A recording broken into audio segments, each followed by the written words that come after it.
بسم اللہ الرحمن الرحیم۔ السلام علیکم ورحمۃ اللہ وبرکاتہ۔ پیارے بچوں، آپ لوگ کیسے ہیں؟ الحمدللہ خیریت سے ہوں گے، میں بھی خیریت سے ہوں۔ پیارے بچوں، ایک بہت پیارا واقعہ لے کے آئی ہوں قرآن شریف کا، حضرت یوسف علیہ السلام کا واقعہ۔ تو آئیے سنیے۔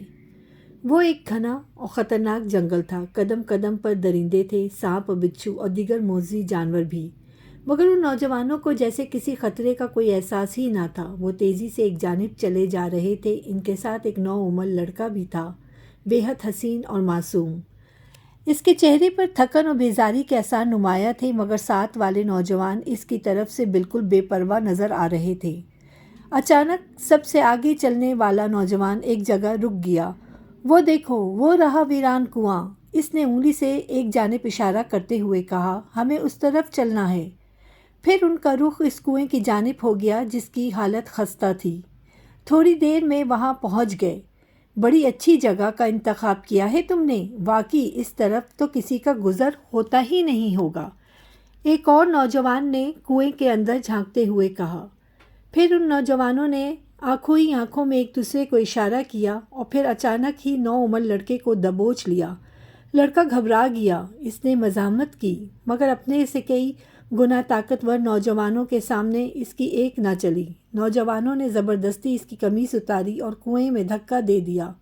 لڑکے کی ایک طویل چیخ ابھری اور پھر خاموشی چھا گئی۔ ہاں ہاں، اب اس اندھے کنویں میں بھوکے پیاسے مرو ابا کے لاڈلے، اور اب وہ باپ بھی تمہاری صورت کبھی نہ دیکھ پائے گا جسے تمہیں دیکھے بغیر ایک پل چین نہیں آتا تھا، ایک نوجوان نے کہکہا لگاتے ہوئے کہا، اور دوسروں نے بھی اس کا ساتھ دیا۔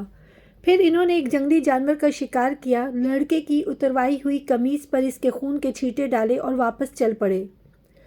بوڑھے باپ حضرت یعقوب علیہ السلام نے عمر یوسف علیہ السلام کو ان کے ستیلے بھائیوں کے ساتھ جو سیر و شکار کے لیے جا رہے تھے اور یوسف علیہ السلام کو بھی ساتھ لے جانے پر بضد تھے، بھیج تو دیا تھا، مگر آپ علیہ السلام کا دل بے چین تھا۔ عجیب عجیب وسوسے اور خدشات پریشان کر رہے تھے۔ بار بار نظر دروازے کی طرف اٹھ جاتی کہ شاید وہ لوٹ آئے، اور پھر وہ آ گئے، مگر یہ کیا؟ حضرت یعقوب علیہ السلام کا دل بڑی زور سے دھڑک اٹھا۔ ان کے بیٹے روتے ہوئے گھر میں داخل ہوئے تھے۔ کیا ہوا؟ تم سب لوگ کیوں رو رہے ہو؟ یوسف کہاں ہے؟ آپ علیہ السلام نے ایک ہی سانس میں کئی سوال کر ڈالے۔ غضب ہو گیا ابا جان، ہم لٹ گئے، برباد ہو گئے، ہمارا پیارا بھائی ہمیشہ کے لیے ہم سے بچھڑ گیا۔ ہائے ہائے، کاش ہم آپ کا کہا مان لیتے اور اسے ساتھ نہ لے جاتے، ان میں سے ایک نے روتے ہوئے کہا۔ باقی سب نے بال نوچتے اور سینہ پیٹتے روئے جا رہے تھے۔ انہوں نے بتایا، ہم جنگل میں کھیل کود رہے تھے، پھر دوڑ کا مقابلہ ہوا۔ یوسف چھوٹا تھا، اس لیے ہم نے اسے سامان کے پاس بٹھا دیا۔ واپس آئے تو یوسف غائب تھا۔ اس کے خون کی قمیص خون سے لت پت تھی، وہاں پڑی تھی۔ ہمارا خیال ہے اسے بھیڑیے کھا گئے۔ پیارے بچوں، آپ لوگ کو میرے یہ واقعہ قرآن شریف کا کیسا لگا؟